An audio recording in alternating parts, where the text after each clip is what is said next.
Eu ainda lembro do peso daquele vestido sobre meus ombros. Era um sábado de maio, 15 para as 3 da tarde, e os sinos da Igreja Matriz de Ribeirão Preto começaram a tocar. O som chegava até a minha varanda como se viesse de outro mundo. Um mundo que ficava a apenas 8 quarteirões da minha casa, mas que poderia muito bem estar do outro lado do oceano, porque eu não podia ir até lá. Eu não tinha sido convidada. Meu nome é Helena Torres Ribeiro. Tenho 62 anos.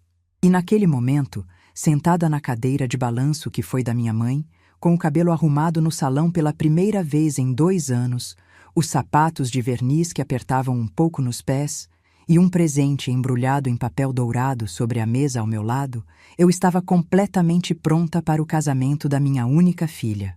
E eu não ia. Vocês devem estar se perguntando como uma mãe chega a esse ponto.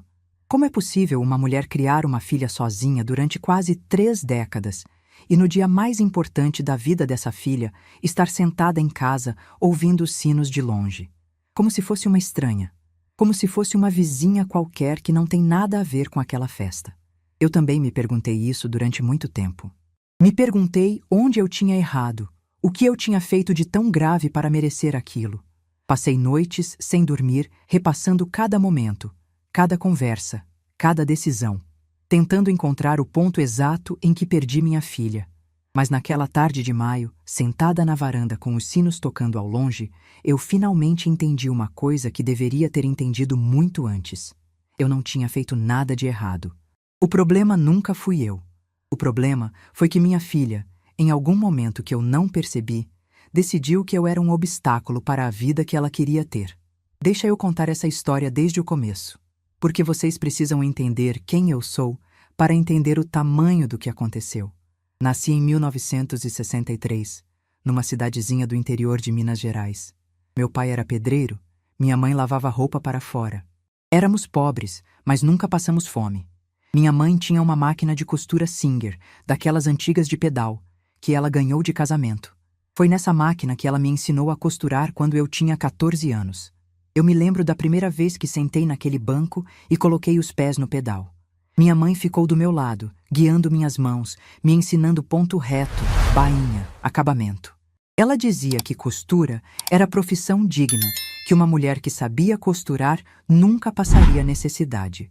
Eu não sabia naquele momento, mas ela estava me dando a ferramenta que salvaria minha vida décadas depois. Com 18 anos, me mudei para Ribeirão Preto atrás de trabalho. Consegui emprego numa fábrica de roupas, costurando camisas em série. Foi lá que conheci Osvaldo, um rapaz bonito do setor de corte. Ele tinha um sorriso fácil e uma lábia que me conquistou em 3 meses.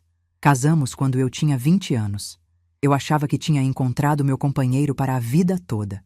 Achava que íamos construir uma família, criar filhos juntos, envelhecer de mãos dadas. Como eu era ingênua. Renata nasceu numa madrugada de tempestade, em março de 1993. O parto foi difícil. Quase perdi minha filha e minha própria vida. Mas quando colocaram aquele bebezinho nos meus braços, com os olhinhos fechados e os dedinhos minúsculos, eu soube que todo o sofrimento tinha valido a pena. Olhei para aquela criatura frágil e fiz uma promessa silenciosa. Ia dar a ela tudo que eu nunca tive. Osvaldo assistiu ao parto com cara de quem preferia estar em qualquer outro lugar. Deveria ter percebido ali que ele não tinha nascido para ser pai. Mas eu estava tão feliz com minha filha nos braços que ignorei os sinais. Os primeiros anos foram difíceis, mas ainda havia esperança. Osvaldo trabalhava, eu cuidava da casa e da Renata. Mas ele foi ficando cada vez mais distante, cada vez mais impaciente. Começou a sair à noite, a chegar tarde, a inventar desculpas. Eu fingia que acreditava porque tinha medo da verdade. Quando Renata tinha 4 anos, Osvaldo foi embora. Não houve briga, não houve discussão. Ele simplesmente acordou num domingo de manhã, fez uma mala pequena, deixou R$ 200 em cima da geladeira e disse que não tinha nascido para aquela vida. Disse que precisava se encontrar, que se sentia preso, que eu e Renata merecíamos alguém melhor. E foi embora. Nunca mais mandou 1 centavo. Nunca mais ligou no aniversário da filha. Nunca mais perguntou se estávamos vivas ou precisando de alguma coisa. Ele simplesmente sumiu no mundo, como se a gente nunca tivesse existido. Renata chorou durante semanas. Perguntava pelo pai toda hora, queria saber quando ele ia voltar. E eu, com o coração despedaçado, inventava histórias. Dizia que ele tinha conseguido um trabalho muito longe, que mandava lembranças, que um dia ia voltar para buscar a gente. Mentia para proteger o coração daquela menina. Hoje me pergunto se foi certo. Talvez devesse ter contado a verdade desde o início. Com Osvaldo fora de cena, eu precisei me reinventar. A fábrica tinha fechado anos antes e eu estava desempregada. Tinha uma filha de 4 anos para criar e R$ 200 no bolso. Foi quando olhei para a máquina de costura da minha mãe, que eu tinha trazido comigo quando ela faleceu, e entendi que aquela era minha única chance. Comecei a oferecer serviços de costura para as vizinhas, consertos simples, bainhas, ajustes. A fama foi crescendo aos poucos. Uma vizinha indicava para a outra, que indicava para a amiga, que indicava para a patroa. Em 2 anos, eu já tinha clientela fixa. As madames dos bairros nobres me procuravam para fazer vestidos de festa, roupas de batizado, uniformes escolares sob medida. Elas diziam que a Helena era caprichosa, que a Helena entregava no prazo. O que elas não sabiam é que a Helena passava noites em claro para entregar no prazo porque de dia precisava cuidar da filha. Minha filha dormia num colchonete ao lado da minha máquina de costura. O barulho do pedal era a canção de ninar dela. Ela se acostumou tanto com aquele som que, quando eu parava de costurar, ela acordava assustada. Eu fazia carinho no cabelo dela, cantarolava baixinho e voltava a costurar para ela dormir de novo.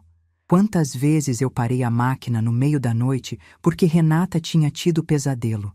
Quantas vezes deitei no chão duro do ateliê, do lado dela, fazendo cafuné até ela voltar a dormir?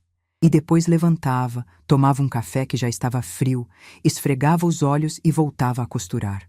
Ponto atrás de ponto. Sonho atrás de sonho. Cada vestido de festa que eu costurava para as filhas das madames pagava a mensalidade da escola particular da minha filha. Cada bainha que eu fazia pagava a parcela do cursinho de inglês. Cada ajuste de roupa pagava o material escolar, o uniforme, os passeios da escola. Eu queria que Renata tivesse tudo o que eu não tive. Queria que ela estudasse em escola boa, que aprendesse outro idioma, que fosse alguém na vida. Eu me lembro de uma vez em que Renata tinha uns 10 anos. Era a época de volta às aulas, e todas as colegas dela tinham mochila nova, caderno novo, estojo bonito.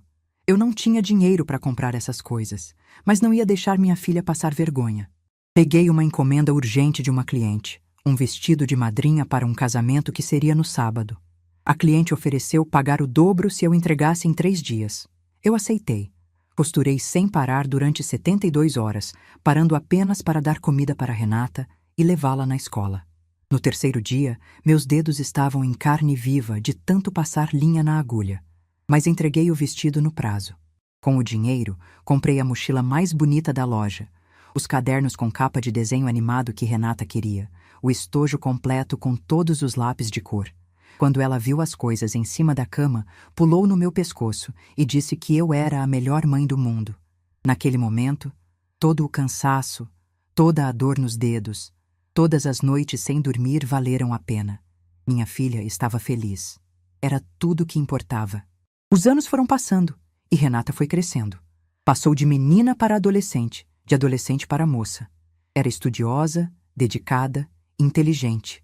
Tirava notas boas, nunca deu trabalho na escola, sempre foi educada com todo mundo. Eu olhava para ela e via o fruto de todo o meu esforço. Via a prova de que todos os sacrifícios tinham valido a pena.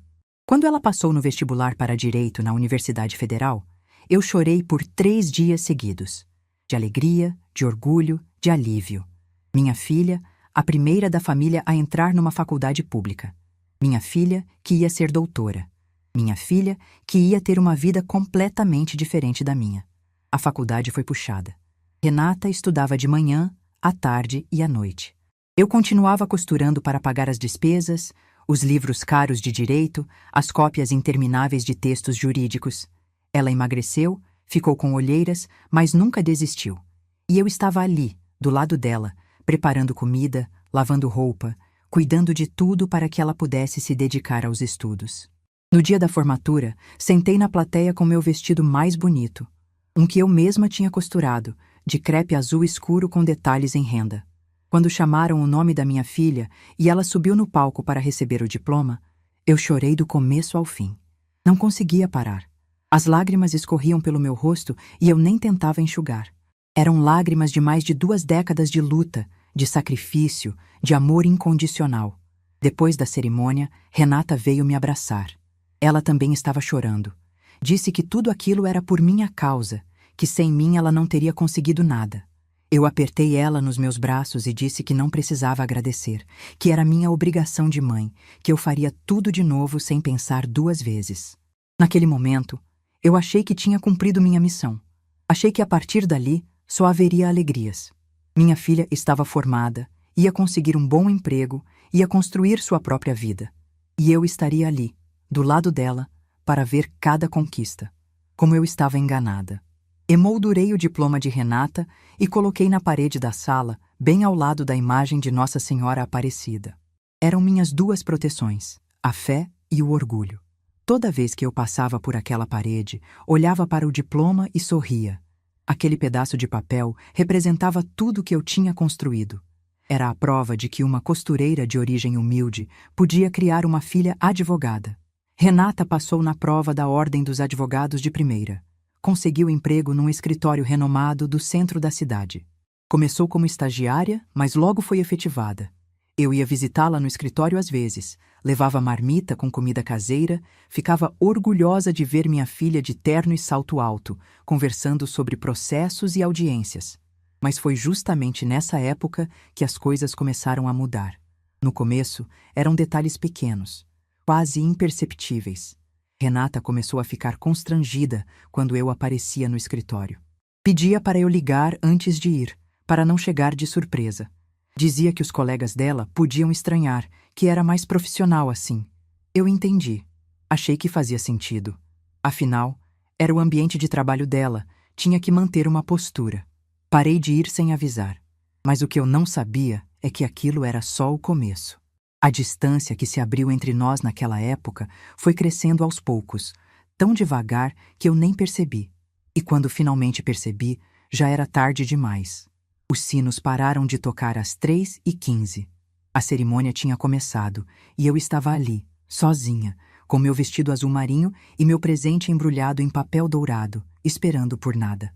Mas o que eu ainda não sabia, o que ninguém sabia, é que naquela mesma igreja alguém estava prestes a notar minha ausência. E essa pessoa ia fazer uma pergunta que mudaria tudo. Para vocês entenderem como eu cheguei àquela varanda, sozinha no dia do casamento da minha filha, preciso contar sobre a transformação que aconteceu com Renata. Uma transformação tão lenta que eu só percebi quando já era tarde demais. Depois que ela começou a trabalhar no escritório de advocacia, algo foi mudando na minha filha. No começo, eu achava que eram ajustes naturais de quem estava entrando no mundo profissional. Ela precisava se vestir diferente, falar diferente, se portar diferente. Era normal, mas a mudança foi além das roupas e do vocabulário. A mudança foi na alma. Renata foi subindo na carreira rapidamente. De estagiária, passou a advogada júnior em menos de 1 ano. De júnior, passou a plena em 2 anos. Aos 27, já era sócia do escritório. Eu ficava orgulhosa de cada conquista, comemorava cada promoção, contava para todas as minhas clientes sobre o sucesso da minha filha. Mas conforme ela subia, eu ia ficando para trás. Não financeiramente. Eu sempre me sustentei com o meu trabalho. Eu ficava para trás no coração dela. Era como se cada degrau que ela subia na carreira fosse um degrau que ela descia no nosso relacionamento. As ligações ficaram mais curtas e mais raras. Antes, ela ligava quase todo dia. Depois da promoção a sócia, as ligações passaram a ser semanais, depois quinzenais. Depois, eu é que ligava, e ela atendia com aquela voz de quem está ocupada demais. Quando eu perguntava o que estava acontecendo, ela dizia que era trabalho, sempre trabalho, audiências, reuniões, prazos. Eu entendia, sabia que a carreira dela era exigente, mas no fundo, alguma coisa me dizia que não era só isso. As visitas dela à minha casa se tornaram eventos raros e desconfortáveis. Ela chegava sempre com pressa, olhando o relógio a cada 5 minutos. Quando eu mostrava alguma coisa que tinha comprado ou feito, ela comentava com polidez vazia, educada, mas completamente desinteressada. E depois vieram os comentários. Num domingo em que ela apareceu para almoçar, eu tinha preparado frango assado com batatas, o prato favorito dela desde criança. Arrumei a mesa com a toalha boa, coloquei flores do jardim num vasinho, fiz suco de laranja natural. Renata chegou, olhou para a mesa e fez uma careta quase imperceptível. Sentou-se, comeu pouco, reclamou que o frango estava seco. Depois perguntou por que eu ainda usava aquela toalha velha. Disse que as flores do jardim tinham um cheiro forte demais. Eu fiquei calada, engolindo cada palavra junto com a comida. Disse que ia providenciar uma toalha nova, que não ia mais colocar flores na mesa. Ela pareceu satisfeita com minha submissão. Na visita seguinte, o problema foi a decoração da sala. Ela disse que os quadros eram antiquados, que a disposição dos móveis estava errada, que o sofá precisava ser trocado. Sugeriu que eu contratasse uma decoradora. Uma decoradora. Eu, que mal conseguia pagar as contas do mês. Eu não contratei decoradora nenhuma. Mas tirei os quadros da parede, mudei os móveis de lugar, coloquei uma capa no sofá. Achava que assim ela ficaria satisfeita. Não ficou. Na próxima visita, o problema era meu cabelo. Depois, minhas roupas. Depois, meu sotaque. Depois, meu jeito de falar. Renata foi me desmontando peça por peça, crítica por crítica. E eu, em vez de reagir, ia aceitando tudo. Ia me modificando, me diminuindo, me apagando. Achava que se eu mudasse o suficiente, ela voltaria a me amar como antes. Que ilusão! A única pessoa que percebia o que estava acontecendo era Dona Carmen, minha vizinha há 15 anos. Carmen morava na casa ao lado desde que Renata era adolescente. Ela viu minha filha crescer, viu eu lutando para dar tudo a ela. E agora via também o modo como Renata me tratava. Num fim de tarde, Carmen veio tomar café comigo e disse que eu não deveria aceitar aquele tratamento. Que filha nenhuma tinha o direito de diminuir a mãe daquele jeito. Eu agradeci a preocupação, mas disse que era só uma fase. Carmen balançou a cabeça e disse que eu era boa demais, que minha bondade ia me custar caro. Eu não dei importância. Foi numa tarde de quarta-feira que eu percebi que algo muito grave tinha acontecido com a minha filha. Ela tinha vindo buscar uns documentos antigos que precisava para um processo. Enquanto eu procurava nas gavetas, o telefone dela tocou. Ela atendeu e foi para a cozinha conversar. Eu não estava tentando ouvir, juro, mas a casa é pequena e a voz dela ecoava pelo corredor. Era uma amiga ligando perguntando sobre a família. E eu ouvi Renata dizer, com a maior naturalidade do mundo, que não tinha muito contato com a família, que a mãe dela morava longe, que se falavam raramente. A amiga perguntou se eu ainda estava viva, e Renata hesitou antes de responder que sim, mas que não eram próximas. Não eram próximas. Eu fiquei parada no corredor, com os documentos na mão, sentindo como se tivessem arrancado meu coração do peito. Minha filha estava dizendo para uma amiga que não éramos próximas. Como se eu fosse uma parente distante que ela via uma vez por década. Quando ela voltou para a sala, eu entreguei os documentos em silêncio. Ela perguntou se eu estava bem. Eu disse que sim, que era só cansaço. Ela foi embora sem insistir. Naquela noite, eu chorei até não ter mais lágrimas. Chorei pelo que tinha perdido, pelo que nunca mais seria igual. Chorei pela menina que dormia ao lado da minha máquina de costura e que agora tinha vergonha de admitir que a mãe existia. Mas a vida continuou, porque a vida sempre continua, mesmo quando parece que a força acabou.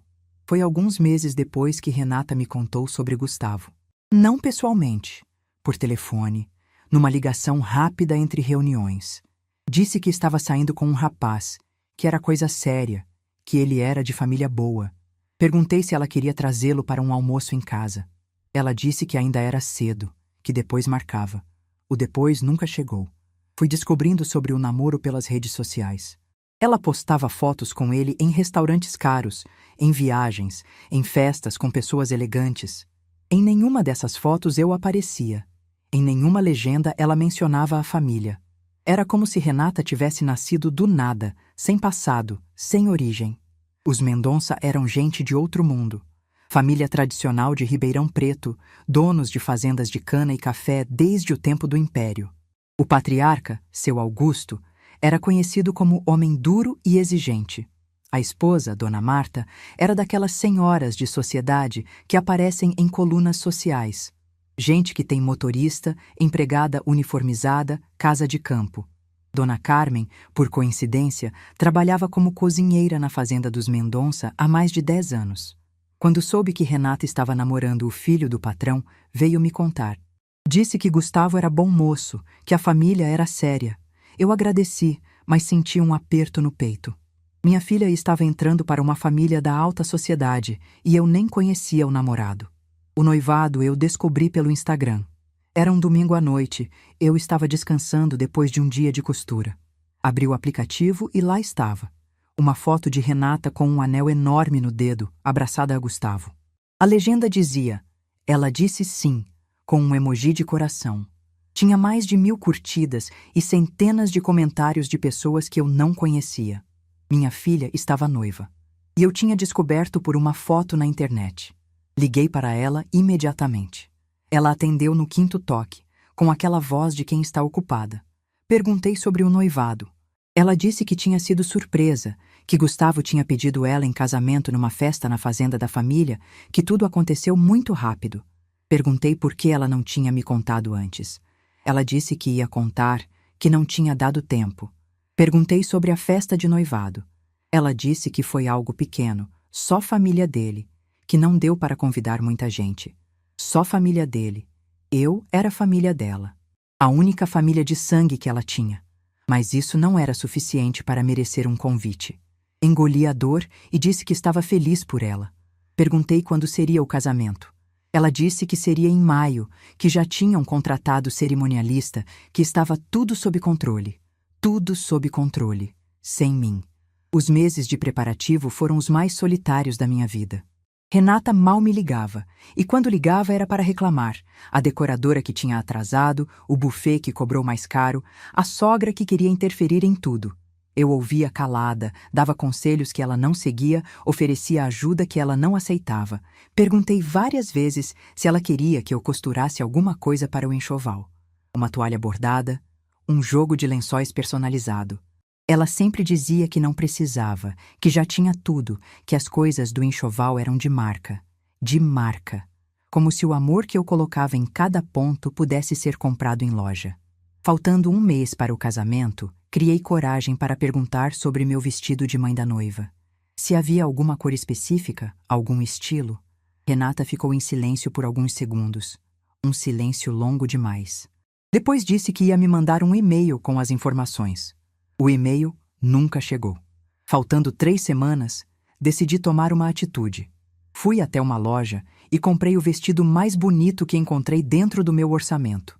Era azul marinho, de tecido nobre, com detalhes discretos na gola. Olhei no espelho do provador e me senti bonita pela primeira vez em muito tempo. Liguei para Renata para contar. Ela não atendeu. Mandei mensagem. Ela visualizou e não respondeu. No dia seguinte, ela apareceu na minha porta. Era uma terça-feira de manhã. Eu estava terminando uma bainha para uma cliente. Quando vi minha filha ali, meu coração disparou de alegria. Finalmente, ela tinha vindo me ver. Finalmente, íamos conversar sobre o casamento. Ofereci café, tirei os biscoitos caseiros da lata, sentei com ela na cozinha. Ela estava séria, mais séria do que o normal. Senti que algo estava errado. Foi quando ela disse que precisava conversar comigo sobre o casamento. Eu sorri, achando que finalmente íamos planejar as coisas juntas. Mas o sorriso morreu nos meus lábios quando ela continuou. Disse que tinha pensado muito, que não era uma decisão fácil, mas que achava melhor eu não ir à cerimônia. Eu não entendi de primeira.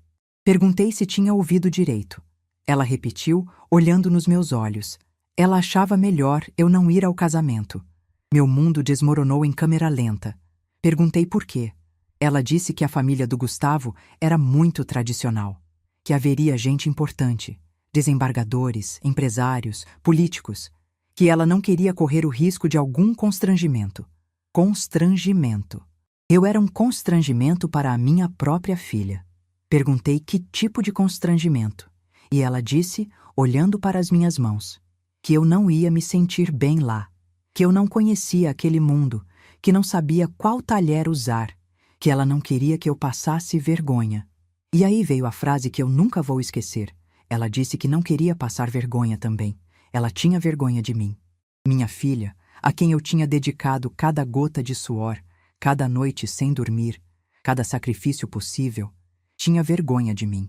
Vergonha das minhas mãos de costureira, do meu jeito simples de falar, vergonha da mulher que tinha aberto mão de tudo para que ela pudesse ter uma vida melhor. Eu fiquei em silêncio por muito tempo. Olhei para as minhas mãos, vi as marcas do trabalho, os calos, as linhas. Aquelas mãos tinham costurado milhares de vestidos, tinham preparado milhares de refeições, tinham segurado minha filha quando ela chorava de febre, de medo, de saudade do pai. E agora, aquelas mãos eram motivo de vergonha. Quando finalmente consegui falar, minha voz saiu calma. Eu disse apenas: "Se é isso que você quer, filha, eu entendo." Vi o alívio no rosto de Renata. Ela sorriu, disse que sabia que eu ia entender, que depois do casamento a gente se falava, que ela me mandaria fotos. Deu um beijo rápido na minha testa e foi embora. Eu fiquei sentada naquela cozinha por horas. O café esfriou na xícara, os biscoitos ficaram intocados. Do lado de fora, o sol foi se pondo, e eu ali, paralisada. Não chorei naquela noite. As lágrimas simplesmente não vinham. Era como se eu tivesse secado por dentro. Mas uma semana antes do casamento, eu estava na fila da padaria quando ouvi duas mulheres conversando atrás de mim. Elas falavam sobre o casamento dos Mendonça. Era o assunto da cidade. Uma delas disse que a noiva era metida, que vivia inventando histórias sobre a própria vida. E aí, a outra disse uma coisa que gelou meu sangue, que Renata andava dizendo para as amigas que a mãe tinha partido há muitos anos, que ela tinha sido criada por uma tia. Minha filha estava dizendo às pessoas que eu não existia mais. Eu não me virei na fila da padaria. Não disse nada. Não deixei transparecer que tinha ouvido cada palavra daquelas duas mulheres. Minha filha estava dizendo às pessoas que eu tinha partido, que ela tinha sido criada por uma tia, que a mãe não existia mais. Paguei meu pão com as mãos tremendo, saí da padaria e caminhei até em casa no automático. Não sei como consegui chegar. Não sei como abri o portão, como entrei na sala, como sentei no sofá. Só sei que quando dei por mim, já estava escuro e eu ainda estava ali, parada, olhando para o nada. Minha filha tinha me apagado da história dela. Não bastava me excluir do casamento. Não bastava ter vergonha de mim. Ela precisava fingir que eu não existia. Precisava inventar uma mãe que tinha partido para justificar a ausência de uma mãe que estava viva, que morava a 8 quarteirões de distância, que a amava mais do que tudo no mundo. Naquela noite, pela primeira vez em 62 anos, eu me perguntei se tinha valido a pena. Sentei na beira da cama, no escuro, e me perguntei para que tinha servido tudo aquilo, para que eu tinha trabalhado tanto, sacrificado tanto, amado tanto, se no final, a pessoa que eu mais amava preferia me transformar em fantasma a ter que admitir quem eu era. Mas quando o sol nasceu no dia seguinte, alguma coisa dentro de mim tinha mudado.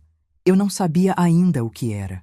Só sabia que a Helena que acordou naquela manhã não era mais a mesma que tinha deitado na noite anterior. Tomei uma decisão. Ia me arrumar para o casamento mesmo assim. Não para ir. Eu respeitaria o pedido da minha filha. Mas para mim mesma. Para me sentir digna. Nem que fosse sozinha na minha própria varanda. No dia do casamento, acordei cedo. Tomei um banho demorado, lavei o cabelo com calma, passei creme no corpo todo, fui ao salão da dona Neuza, que me atende há 20 anos, e pedi para ela caprichar no penteado. Ela estranhou. Perguntou se eu ia a alguma festa. Eu disse que sim, que era uma ocasião especial. Voltei para casa e vesti meu vestido azul marinho. Calcei os sapatos de verniz, passei meu perfume bom, aquele que eu guardava para momentos importantes. Olhei no espelho e vi uma mulher bonita, digna, de cabeça erguida. Uma mulher que merecia estar no casamento da própria filha. Peguei o presente que tinha comprado, o jogo de lençóis de algodão egípcio que custou 3 meses de trabalho, e coloquei sobre a mesa da varanda. Sentei na cadeira de balanço da minha mãe e fiquei ali, esperando os sinos tocarem. Às 15 para as 3, eles começaram. Fechei os olhos e tentei imaginar a cena. A igreja decorada de branco, os convidados de pé, Renata entrando com o vestido longo. E uma cadeira vazia na primeira fila, do lado esquerdo. O lugar que deveria ser meu. O que eu não sabia era que, naquele exato momento, algo extraordinário estava acontecendo naquela igreja. Dona Carmen estava entre os funcionários do buffet, ajudando a organizar as taças de champanhe para o brinde depois da cerimônia. Ela tinha pedido para trabalhar no casamento justamente para ver Renata de noiva, a menina que ela viu crescer, que ela ajudou a cuidar quando era pequena. Mas quando Carmen olhou para a primeira fila e viu a cadeira vazia onde deveria estar a mãe da noiva, seu coração apertou. Ela sabia a verdade. Sabia que eu não estava doente, que eu não tinha viajado. Sabia que Renata tinha me pedido para não ir. E Carmen também sabia de outra coisa. Seu Augusto Mendonça, o patriarca da família, tinha um respeito imenso por mães que criaram filhos sozinhas. Porque ele próprio era filho de uma lavadeira. Sua mãe, Dona Gersina, tinha criado 7 filhos sem marido, lavando roupa para fora, passando necessidade, mas nunca deixando faltar amor. Seu Augusto construiu um império, mas nunca esqueceu de onde veio. E nunca teve vergonha de contar sua história. Na véspera do casamento, enquanto ajudava a preparar a cozinha da fazenda, Carmen tinha ouvido seu Augusto perguntar sobre a mãe da noiva. Ele queria conhecer a mulher que tinha criado Renata. Queria cumprimentá-la pessoalmente. Renata tinha desconversado, dito que a mãe estava com um problema de saúde, que talvez não pudesse vir. Carmen ficou calada naquele momento. Mas agora, vendo a cadeira vazia, vendo Renata prestes a casar sem a mãe presente, ela não conseguiu mais se conter. Esperou o momento certo. Quando seu Augusto se levantou para ir ao banheiro antes da cerimônia começar, Carmen foi atrás dele. No corredor da igreja, com a voz baixa mas firme, ela contou tudo. Contou sobre a costureira que morava ao lado dela há 15 anos. Sobre a mulher que criou a filha sozinha, que trabalhou dia e noite para dar estudo àquela menina. Contou que eu não estava doente, que eu estava em casa, vestida e arrumada, porque minha própria filha tinha me pedido para não ir ao casamento. E Renata tinha vergonha de mim, que ela andava dizendo às pessoas que a mãe tinha partido. Seu Augusto ouviu tudo em silêncio, com aquele rosto de pedra que intimidava todo mundo. Quando Carmen terminou de falar, ele não disse uma palavra. Apenas acenou com a cabeça e voltou para seu lugar na igreja. A cerimônia começou. Renata entrou na igreja no braço de um tio distante. Estava linda, radiante, com um vestido branco que devia ter custado mais do que eu ganhava em 1 ano. Os convidados se levantaram, os fotógrafos dispararam suas câmeras, a música tocou suave. Mas seu Augusto não estava olhando para a noiva. Estava olhando para a cadeira vazia na primeira fila. A cerimônia prosseguiu. O padre falou sobre amor, sobre família, sobre compromisso. Gustavo e Renata trocaram olhares apaixonados. Tudo parecia perfeito.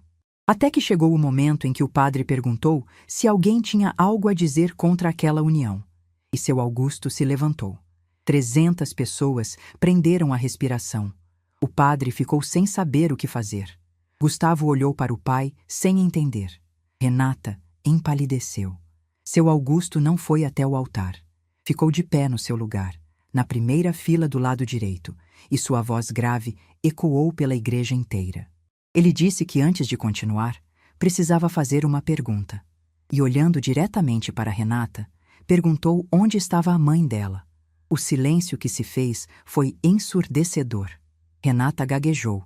Disse que a mãe estava doente, que não tinha conseguido vir. Seu Augusto perguntou de novo, dessa vez mais firme. Queria a verdade. Renata olhou ao redor, procurando uma saída. Seus olhos encontraram Carmen no fundo da igreja e ela entendeu. Entendeu que a verdade tinha sido revelada. Começou a chorar. Mas não eram lágrimas de arrependimento. Eram lágrimas de pânico, de quem vê uma mentira desmoronando em público. Entre soluços, confessou. Disse que tinha pedido para eu não ir, que achava que eu não era adequada para aquela cerimônia, que não queria passar vergonha na frente dos convidados importantes. A igreja inteira ficou em choque. Seu Augusto caminhou lentamente até o altar, parando ao lado do filho. Sua voz era baixa, mas cada palavra ecoava como um trovão. Ele disse que não haveria casamento nenhum naquela igreja, enquanto a mãe da noiva não estivesse presente. Renata tentou argumentar. Disse que era só uma questão de costume, que eu entenderia, que não era nada pessoal. Seu Augusto a interrompeu. Disse que família de verdade não se envergonha de quem trabalhou para nos criar. Que ele próprio era filho de uma lavadeira, de uma mulher que passou a vida lavando roupa alheia para dar de comer aos filhos. Que se tivesse vergonha da própria mãe, jamais teria se tornado o homem que era. E então disse a frase que Renata jamais vai esquecer. Disse que se ela era capaz de excluir a mulher que lhe deu a vida, que trabalhou dia e noite para dar tudo a ela, então ele não tinha certeza de que ela era a mulher certa para seu filho. Gustavo, no altar, olhou para Renata com uma expressão devastadora. Decepção. Ele disse com a voz quebrada que a mulher por quem ele se apaixonou falava da mãe com orgulho, que mostrava fotos antigas, que contava histórias de superação, que não sabia quando aquela mulher tinha se transformado em alguém capaz de negar a própria origem.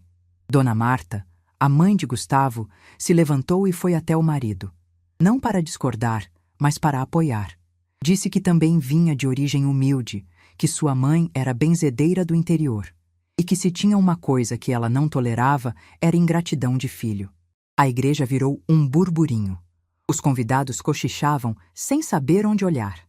Renata chorava descontroladamente. O padre tentou retomar a cerimônia, mas seu Augusto foi categórico. Enquanto Dona Helena não estivesse ali, ninguém diria aceito naquela igreja. Gustavo concordou com o pai. Seu Augusto chamou o motorista da família. Deu o endereço da minha casa. Carmen tinha informado e ordenou que fosse me buscar imediatamente. Eu ainda estava sentada na varanda quando o carro preto parou na frente do meu portão. Era um sedã grande, brilhando de tão limpo, com um motorista de uniforme que desceu e tirou o chapéu antes de falar comigo. Ele disse que tinha ordens do senhor Augusto Mendonça para me levar até a igreja matriz. Que o casamento estava parado esperando minha chegada. Eu não entendi. Achei que era algum engano. Perguntei se ele tinha certeza de que era comigo. Ele disse que sim, que era com a Dona Helena, mãe da noiva, que eu era esperada. Meu coração disparou. Minhas mãos começaram a tremer. Eu não sabia o que estava acontecendo, mas alguma coisa dentro de mim disse para ir. Peguei meu presente embrulhado em papel dourado, tranquei a casa e entrei naquele carro. O trajeto até a igreja durou menos de 10 minutos, mas pareceu uma eternidade. Eu ia olhando pela janela, vendo as ruas que conhecia tão bem, me perguntando o que me esperava do outro lado. Quando o carro parou em frente à igreja, eu vi que as portas estavam abertas. Dava para ver as fileiras de convidados, todos virados para a entrada, esperando por mim. O motorista abriu a porta e me ofereceu a mão para descer. Minhas pernas tremiam, mas eu desci. E então eu vi seu Augusto Mendonça caminhando em minha direção. Ele era um homem alto, de cabelos grisalhos, com uma postura que impunha respeito. Mas quando chegou perto de mim, seus olhos eram gentis. Ele pegou minha mão, beijou como se eu fosse uma rainha, e disse em voz baixa que era uma honra finalmente me conhecer, que tinha ouvido falar muito sobre mim, e que nenhuma mãe deveria ser excluída do casamento da própria filha. Eu não consegui responder. As lágrimas escorriam pelo meu rosto, mas eu não tentei enxugar. Ele ofereceu seu braço e me conduziu pela porta da igreja. Quando apareci na entrada, 300 pessoas se levantaram. Eu caminhei por aquele corredor de cabeça erguida, no braço do patriarca da família Mendonça, com meu vestido azul marinho e meus sapatos de verniz que apertavam um pouco nos pés. A cada passo, eu sentia os olhares. Alguns de curiosidade, outros de admiração. E apenas um, de puro desespero. O olhar de Renata. Minha filha estava no altar, com o rosto inchado de chorar, vendo a mãe que ela quis esconder sendo conduzida como convidada de honra pelo sogro que ela tentou impressionar. Seu Augusto me levou até a cadeira que deveria ter sido minha desde o início. A cadeira na primeira fila, do lado esquerdo. Me ajudou a sentar, apertou minha mão uma última vez e voltou para seu lugar. O padre, visivelmente desconcertado, perguntou se podia continuar. Seu Augusto fez que sim, e o casamento continuou. Mas nada seria como antes. O casamento aconteceu. Os votos foram ditos, as alianças trocadas, o beijo dado. Mas não foi o casamento que Renata tinha sonhado. As fotos que ela planejou perfeitas tinham agora o registro de seus olhos inchados de tanto chorar. O vídeo que seria exibido para a família tinha a cena do próprio sogro parando a cerimônia para buscar a mãe que ela quis esconder. E os cochichos dos convidados, que deveriam ser sobre como a noiva estava linda, eram sobre a filha ingrata que teve vergonha da própria mãe. Eu fiquei sentada na minha cadeira durante toda a cerimônia, em silêncio, com as mãos cruzadas no colo. Não chorei mais. Não sorri. Apenas observei. Observei minha filha dizendo sim, com a voz embargada. Observei Gustavo olhando para ela com uma sombra de dúvida que não existia antes. Observei Dona Marta secando os olhos, não de emoção pelo casamento, mas de tristeza pelo que tinha sido revelado. Observei os convidados trocando olhares de desconforto, sem saber como reagir ao que tinham presenciado. Quando o padre declarou que estavam casados, os convidados aplaudiram por educação. Mas o clima era outro. A festa que viria depois não seria uma celebração. Seria um velório de aparências. Na saída da igreja, Renata tentou se aproximar de mim. Veio com aquele sorriso ensaiado, querendo abraçar, querendo fingir que estava tudo bem. Mas eu dei um passo para trás. Não disse nada grosseiro. Não fiz escândalo. Apenas olhei nos olhos dela e disse, com a voz mais calma que consegui: "Parabéns pelo casamento, Renata. Que você seja muito feliz." E me virei para cumprimentar seu Augusto. Ele me tratou como se eu fosse a convidada mais importante daquela festa. Me apresentou para cada pessoa que se aproximava. "Esta é Dona Helena", ele dizia. "Costureira. Criou a filha sozinha. Uma das mulheres mais dignas que eu já conheci." Eu não sabia onde enfiar a cara de tanta emoção. Aquele homem, que tinha tudo na vida, estava me tratando com um respeito que minha própria filha nunca tinha me dado. Na festa, fui colocada na mesa de honra, ao lado de seu Augusto e Dona Marta. Renata ficou na mesa dos noivos do outro lado do salão, me olhando de longe com uma expressão que misturava raiva, vergonha e arrependimento. Mas eu já não me importava mais com o que ela sentia. Durante o jantar, seu Augusto me contou sua história. Falou da mãe lavadeira, da infância pobre, das humilhações que sofreu quando era jovem. Falou de como trabalhou duro para construir tudo o que tinha, mas nunca esqueceu de onde veio. E falou de como admirava mulheres como eu, que dedicavam a vida aos filhos sem esperar nada em troca. Dona Marta também se abriu. Contou que a mãe dela era benzedeira, que morava numa casinha de pau a pique no interior de Goiás. Disse que quando casou com Augusto, a família dele torceu o nariz porque ela não era de berço. Mas Augusto nunca se importou com isso. Para ele, o que valia era o caráter, não o sobrenome. Eu escutei cada palavra, guardando tudo no coração. Aquelas pessoas que eu imaginava serem frias e arrogantes eram mais humanas do que minha própria filha.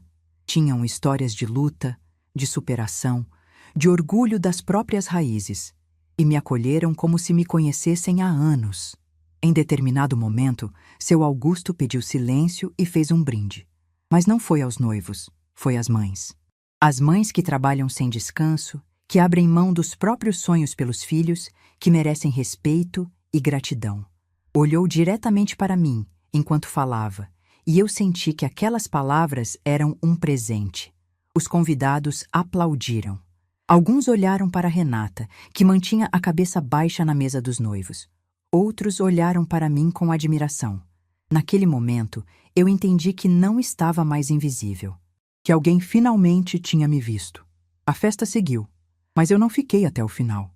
Pedi licença, disse que estava cansada, e seu Augusto insistiu em mandar o motorista me levar em casa.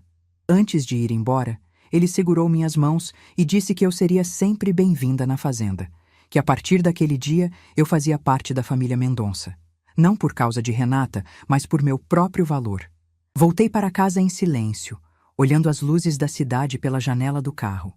Quando cheguei, tirei os sapatos que apertavam, pendurei o vestido azul marinho no cabide e sentei na cadeira de balanço da minha mãe. E finalmente chorei. Chorei de alívio. Chorei de dor. Chorei de libertação. Chorei por todas as vezes que engoli desaforo, que me diminuí, que aceitei ser tratada como menos. Chorei pela mãe que fui e pela mulher que estava me tornando.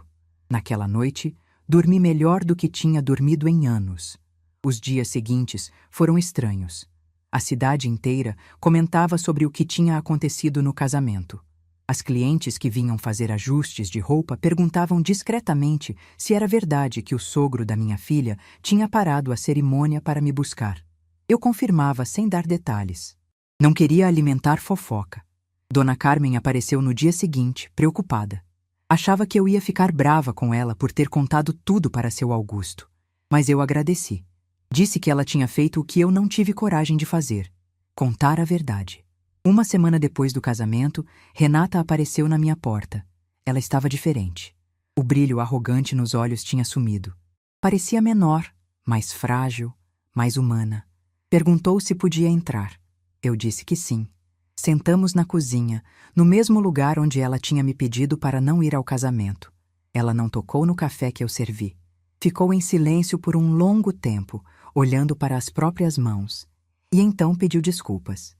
Disse que tinha errado, que tinha se deixado levar pela vaidade, pelo medo de julgamento, pela vontade de ser aceita num mundo que não era o dela.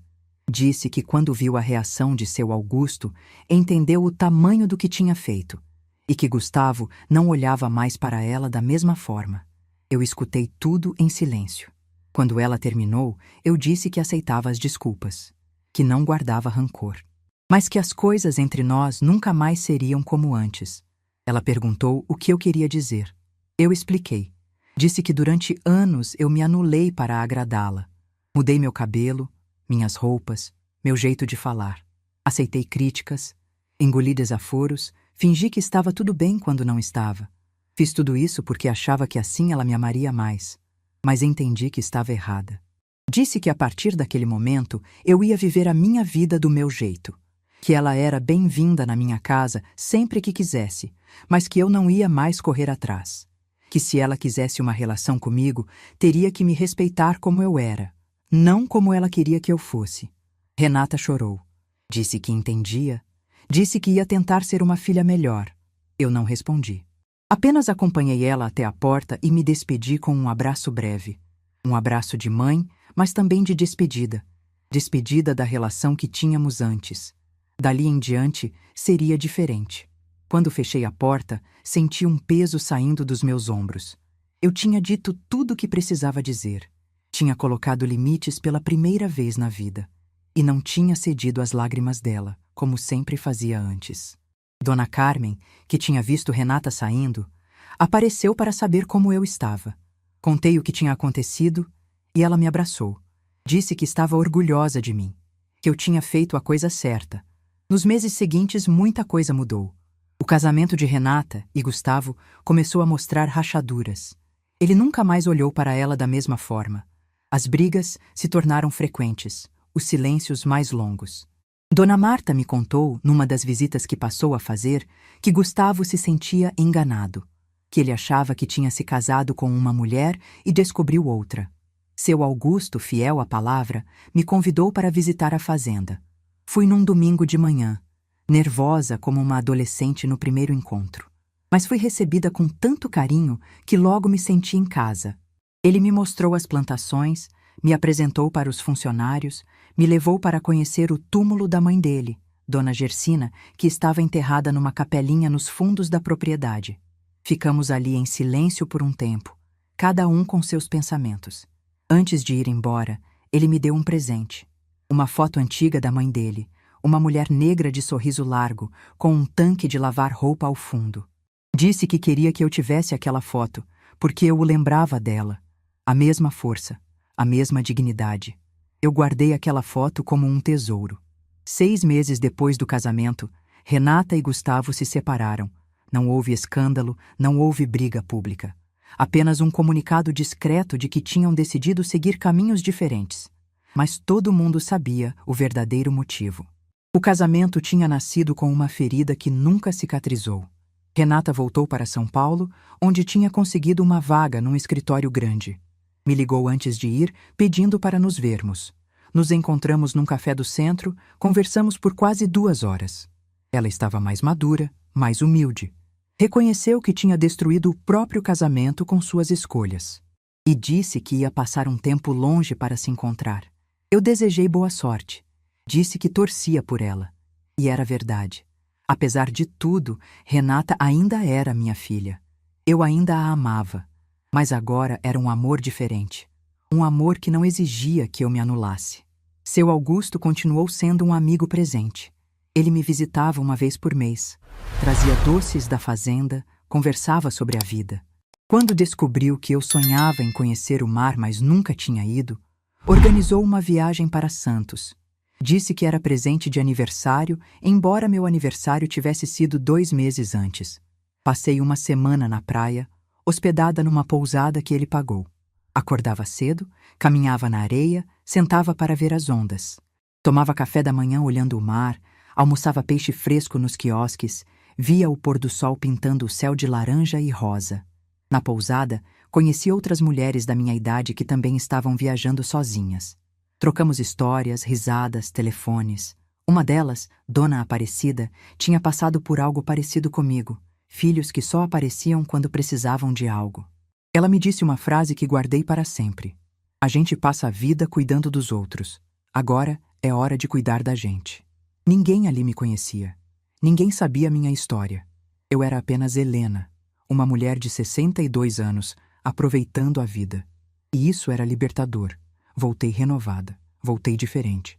Comecei a fazer coisas que sempre quis fazer, mas nunca tinha tempo ou coragem. Me inscrevi num curso de artesanato na igreja do bairro. Fiz amigas novas, mulheres da minha idade com histórias parecidas com a minha. Comecei a sair mais, a rir mais, a viver mais.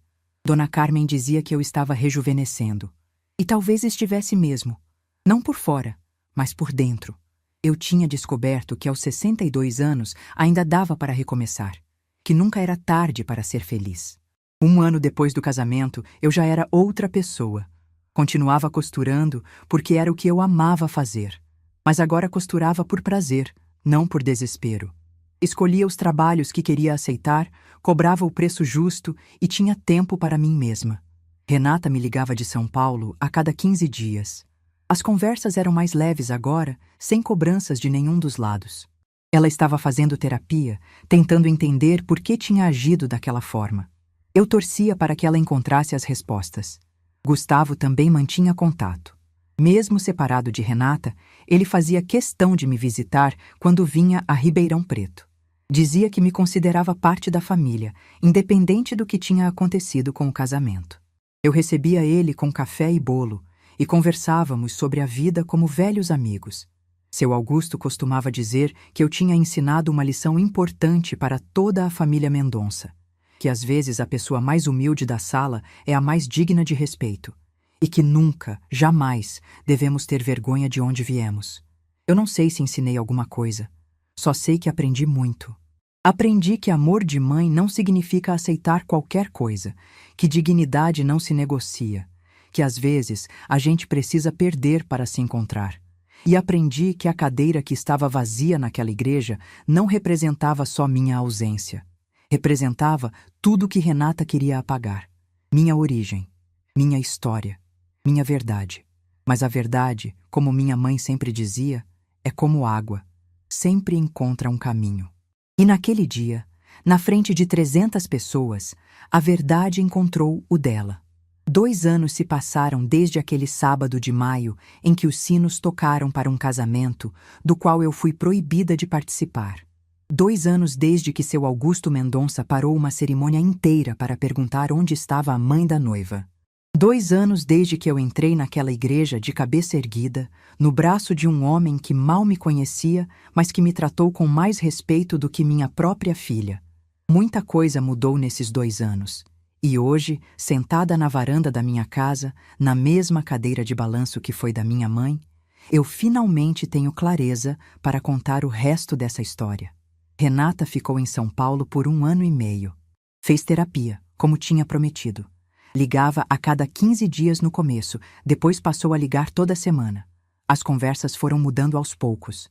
No início, ela ainda tentava se justificar, explicar por que tinha agido daquele jeito. Eu ouvia em silêncio, sem interromper, sem julgar. Não era meu papel absolvê-la, era papel dela se entender. Com o tempo, as justificativas foram dando lugar a reflexões mais profundas. Renata começou a falar sobre a infância, sobre a ausência do pai, sobre o medo que sempre teve de não ser suficiente. Disse que quando entrou no mundo da advocacia, sentiu que precisava ser perfeita para ser aceita. E que em algum momento, essa busca por perfeição se transformou em vergonha de tudo que não era perfeito, inclusive de mim. Eu escutei cada palavra. E pela primeira vez, consegui entender, não perdoar ainda, mas entender o que tinha acontecido com minha filha. Ela não tinha se tornado uma pessoa má da noite para o dia. Ela tinha se perdido. Tinha se deixado engolir por um mundo que cobra aparências e descarta essências. E no processo, tinha esquecido quem ela era. Tinha esquecido de onde veio. Tinha esquecido que a mulher que ela queria esconder era a mesma que tinha passado noites em claro para que ela pudesse estudar em escola boa. 6 meses atrás, Renata voltou para Ribeirão Preto. Não para ficar, mas para uma visita que ela disse ser importante. Apareceu na minha porta numa tarde de domingo, com uma sacola na mão e os olhos cheios de algo que eu não via há muito tempo. Humildade. Pediu para entrar. Sentamos na sala, no mesmo sofá que ela um dia disse que precisava ser trocado. Ela olhou ao redor, para os quadros que eu tinha recolocado na parede, para as flores do jardim no vasinho, para a toalha de crochê que minha mãe tinha feito, e começou a chorar.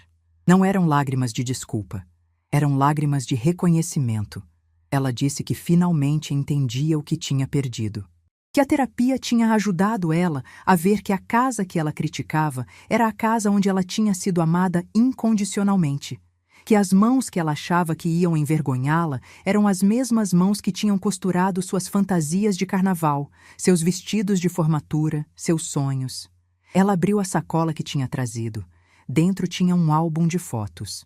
Fotos antigas que ela tinha encontrado numa caixa no apartamento de São Paulo. Fotos de quando ela era bebê, dormindo no colchonete ao lado da minha máquina de costura. Fotos de quando ela era criança, usando as roupas que eu mesma costurava. Fotos da formatura do colégio, da faculdade, de momentos que eu achava que ela tinha esquecido. Ela foi passando as páginas, uma por uma, me mostrando cada imagem. E em cada foto, ela apontava para alguma coisa que eu tinha feito. O vestido que eu costurei para a festa de 15 anos dela. A toalha de mesa que eu bordei para o primeiro apartamento dela. O cachecol que eu tricotei quando ela foi fazer intercâmbio no frio. Eu não tinha percebido, mas minha história estava presente em cada momento da vida dela. Mesmo quando ela tentou me apagar, eu estava lá. Nos detalhes. Nas costuras. No amor que ela não conseguiu jogar fora, por mais que tentasse. Renata fechou o álbum e me olhou nos olhos. Disse que tinha uma coisa para me pedir. Não era perdão. Ela sabia que isso eu já tinha dado. Era outra coisa. Ela queria aprender a costurar. Eu fiquei em silêncio por um longo tempo. De todas as coisas que imaginei ouvir da minha filha, essa era a última. Ela explicou. Disse que queria entender o que eu sentia quando sentava naquela máquina. Queria saber como era criar algo do zero com as próprias mãos.